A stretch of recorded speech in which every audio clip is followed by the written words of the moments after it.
Eran las 4 de la madrugada en Guayaquil.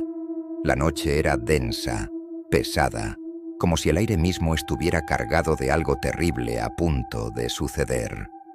En las calles de Nueva Prosperina, la muerte caminaba en silencio. De pronto, un teléfono suena en la estación de policía. Una llamada urgente. Vecinos aterrados reportan haber escuchado gritos desgarradores que, de un momento a otro, se apagaron por completo. El origen, una vivienda abandonada que todos evitaban. Cuando los primeros oficiales llegaron al lugar, lo que encontraron los dejó sin palabras. Uno de ellos, con la voz quebrada, lo describiría más tarde como entrar en una película de terror. El aire era gélido y el silencio ensordecedor. Pero lo peor estaba por venir, oculto en las entrañas de esa casa olvidada. En un cuarto semioculto, casi tragado por la oscuridad, yacían 4 cuerpos, 3 hombres y una mujer, todos jóvenes, con la vida arrancada de golpe. Lo más extraño es que no había sangre, ni casquillos, ni marcas de disparos, solo el rictus de horror en sus rostros y los sutiles pero inequívocos signos de asfixia. Un agente veterano, que había visto de todo en las calles de Guayaquil, confesó con un hilo de voz: esto nunca se había visto en Ecuador. No era una fosa común, no era una ejecución con armas de fuego. Era algo diferente, más íntimo y brutal. Las paredes del cuarto parecían sudar, estaban empapadas, como si hubieran absorbido el último aliento desesperado de las víctimas. Afuera, la noche seguía su curso, indiferente. No había testigos, solo el eco de una llamada que llegó demasiado tarde. El silencio de ese cuarto se convirtió en un grito mudo que resonaría por toda la ciudad. La escena del crimen era un rompecabezas sin piezas. Los investigadores peinaron cada centímetro de la vivienda abandonada, pero no encontraron nada. Ni armas ni huellas claras, solo objetos desordenados y el caos propio de un lugar olvidado. La única pista real eran los rostros de las víctimas, congelados en una expresión de pánico absoluto. La identificación fue un proceso lento y doloroso. Poco a poco, se supo que los 4 jóvenes llevaban varios días desaparecidos. Sus familias los buscaban, sin saber que su búsqueda terminaría en una morgue. La noticia se esparció como pólvora por Guayaquil, y con ella, una tensión gris y pegajosa. La gente empezó a mirar las calles de otra manera, a desconfiar de las sombras. Cada esquina, cada casa vacía, se convirtió en un recordatorio de que la violencia podía tocar a cualquiera, en cualquier momento.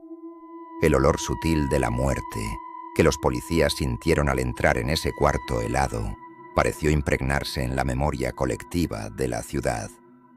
Y es que este macabro hallazgo no era un evento aislado. Era solo la punta de un iceberg de horror que flotaba en las aguas turbias de Guayaquil.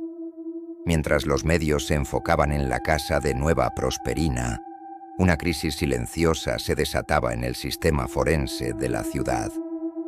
Más de 200 cadáveres sin reclamar se acumulaban en la morgue, en avanzado estado de descomposición.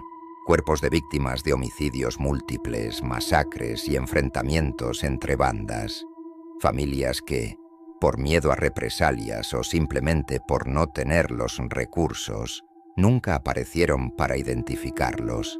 Imaginen la escena: pasillos repletos, cuerpos apilados, el hedor insoportable y la dignidad humana completamente perdida. Cada uno de esos cuerpos tenía una historia, una vida, sueños rotos que ahora se pudrían en el olvido. La morgue de Guayaquil se había convertido en un depósito de tragedias anónimas, un reflejo oscuro de la violencia que carcomía a la sociedad ecuatoriana. El caso de los 4 jóvenes asfixiados era solo una gota en un océano de dolor. Volvamos a esa noche en Nueva Prosperina. Una vecina, oculta tras su ventana, contó un detalle que hiela la sangre.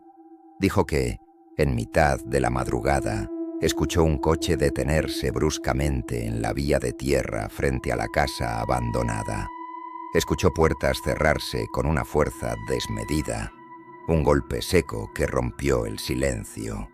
Y después, nada, un silencio tan profundo, tan absoluto, que ella misma sintió como si el mundo hubiera dejado de existir por un instante. Fue un vacío sonoro que le erizó la piel. Lo más inquietante es que, al día siguiente, cuando la policía llegó e inspeccionó la zona, no encontraron marcas frescas de neumáticos en el camino de tierra.